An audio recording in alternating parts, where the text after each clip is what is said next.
We are at our hotel in Valladolid, Mexico, and this is how we start a typical day, is laid out on the board that Kurt makes up for us.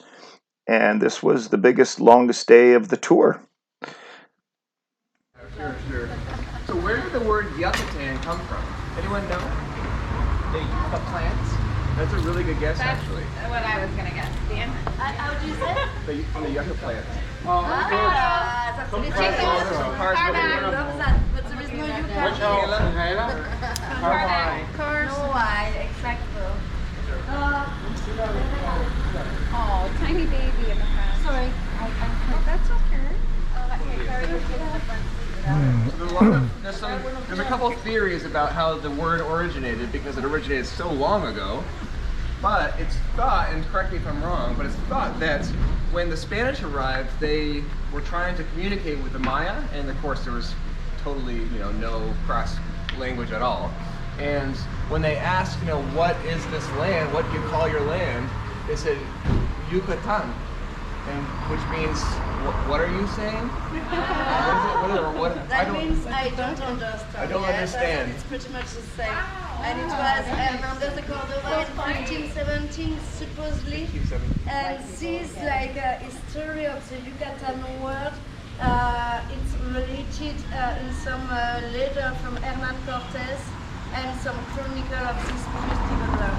That's why it's the most accepted. Wow. Can I add the Canadian Sure. version? Canada is, the guy said, "Where are we?" And he said, "Canada." Canada is our village. Oh, really? Yeah. Same difference. Same kind of total misunderstanding. Total misunderstanding, and it's stuck. So guys, we have a pretty long ride today, and a couple options, and kind of a lot going on like we do on a lot of these days. Today tends to be kind of the longest day, with that's kind of full of activities and full of riding.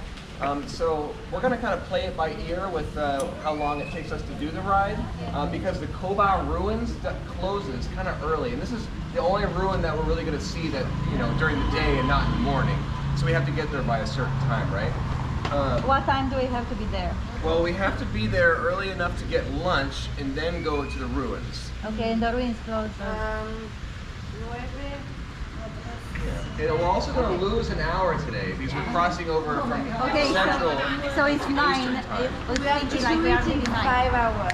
Okay. So we have, All right. so guys, we have 5 hours to do 47 miles of riding. Okay. Yeah, and there'll be a little bit of a headwind, Okay. and there's also going to be a section where there's really slow going with the bumps and Okay. potholes. So just kind of keep that in mind today. We may have to put some folks, or maybe all of us, in the van to get us to Coba to be able to see the ruins. Pick me up whenever you think it's ready. Okay. So we're going to start here by the On this day, we had about our longest ride of the tour. We had a couple very similar, about 90 kilometers total.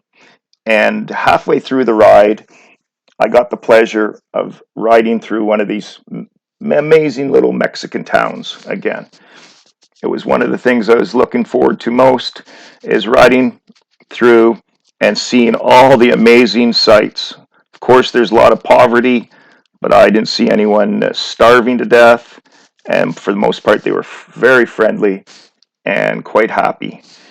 And the coolest thing about coming into some of these towns in the middle of the day was I see Alex and his van, and he lays out a treat for us, some refreshments, some snacks, and I get to joke around with my compadres.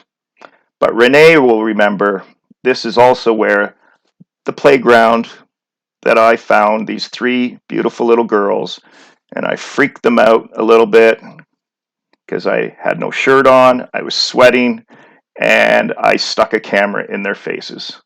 But as you can see, I got a couple of reluctant smiles out of them, and I'm pretty sure they're never going to forget me, just as I'm never going to forget them.